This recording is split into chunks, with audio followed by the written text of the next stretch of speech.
We're joined by Frankie Corrado now. And Frankie, the Leafs get their old coach, Sheldon Keefe, and the Devils tonight. And we got to ask you, who has a better shot at the Cup right now? Is it Keefe's new team or his old team? Keefe's old team has a better chance. Now, if you look at Sheldon Keefe's new team in New Jersey, 2 years ago, they burst onto the scene. Maybe a little too early because last year they had a regression. They missed the playoffs. Yes, they didn't have great goaltending, had a lot of injuries on the back end, some young defensemen there, but you missed the playoffs. Now, the Toronto Maple Leafs, if you're going to compare them with the New Jersey Devils, superstar power, give the edge to Toronto.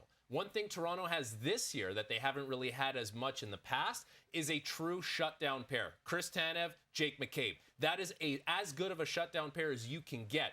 New Jersey has a good back end, but they don't have that good of a shutdown pair. Goaltending, you can saw it off at this point. Toronto's had good goaltending. Jacob Markstrom's a really good goaltender for New Jersey. So with all that being said, the higher upside is with Toronto. The shutdown pair that you need in order to shut down really good lines is with Toronto. The only thing is, which one's going to get over the hump? The team in Toronto that has struggled to do so, or these new kids on the scene in New Jersey that are looking to get back to the playoffs that don't have a lot of experience in that regard? Yeah, and they can bring a different kind of energy. One thing that the Leafs could be lacking, though, too, is their lack of secondary scoring. At least that's a question mark right now. Outside of the core four and Matthew Knies, there is only one other Leafs forward who has more than 3 goals. So is there enough offense for the Leafs to contend? In theory, there is. When everyone is there, when everyone's healthy and producing at least an average rate, yeah, there's enough offense there. There's 2 problems, though.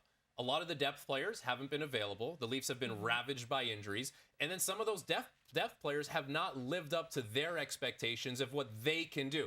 You know, you go down the list. Nick Robertson hasn't had a very good season. McMahon hasn't been available. Domi hasn't been as productive as he would have liked to be, even though he's more of a playmaker, not a goal scorer. You still need him to find a way to get some goals. You know, you go down the line, Connor Dewar, a guy they traded for last year. You don't talk about those kinds of players when it comes to scoring goals, but he had 10 goals at the time of that trade last year when Toronto brings him in. So there's more there than what has been given by a lot of the depth players. Now, as everyone comes back, they need to see that happen, because if you don't see the production from those players, then you'll have your answer that there's not enough for them to contend. But if you look at it on paper, there is enough. Just when the players come back, they have to start producing at least an average rate. Okay, well, both teams definitely on a mission to snap their Stanley Cup droughts. For the Devils, it's been 21 years. That feels long until, of course, we think about the Leafs, and they have the longest drought in the league at 57 years. The Toronto Maple Leafs may be taking a new approach to salary management, which could directly impact Mitch Marner's contract negotiations. During Kyle Dubas' tenure as general manager, the team didn't hesitate to spend heavily, and this trend began with a 6-year extension signed by Marner in 2019. At the time, Marner's $10.9 million annual cap hit set the market for superstar wingers, surpassing comparable players like Mikko Rantanen of the Colorado Avalanche, who signed a 6-year deal with a $9.25 million annual cap hit. Now, however, times seem to be changing.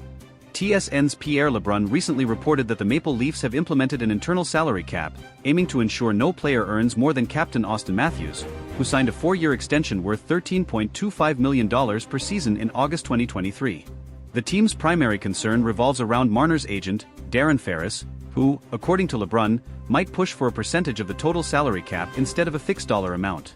This could result in Marner's cap hit exceeding Matthews' $13.25 million, conflicting with the Leafs' new financial strategy. Ferris is known for driving negotiations to the limit, often taking his clients to free agency. This raises fears that discussions between Marner and the Leafs could drag on until July 1st, giving Marner and his camp all the leverage in negotiations. Another complicating factor is the rising market. LeBrun noted that Mikko Rantanen believes he could secure $14 million per season as a free agent. This sparks the question, could Marner demand even more? And would Ferris take that gamble, knowing the Leafs might opt to move on and sign another player?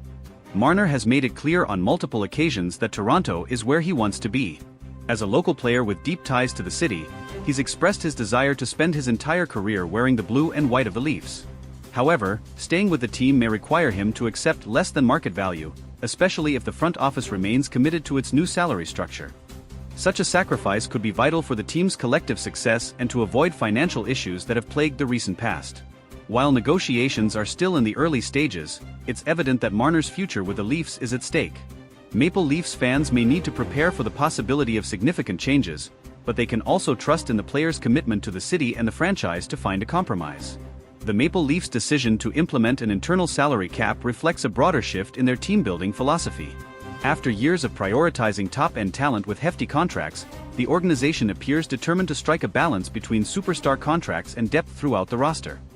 This strategy aims to avoid the pitfalls of past seasons, where a lack of financial flexibility often left the team vulnerable in critical playoff moments. For Mitch Marner, this shift creates a unique challenge. On one hand, his value to the Leafs is undeniable. A consistent top scorer and elite playmaker, Marner has been instrumental in driving the team's offense. On the other hand, his ability to command a salary that rivals or exceeds Auston Matthews could put the Leafs in a difficult position, especially with a potential need to strengthen other areas of the roster.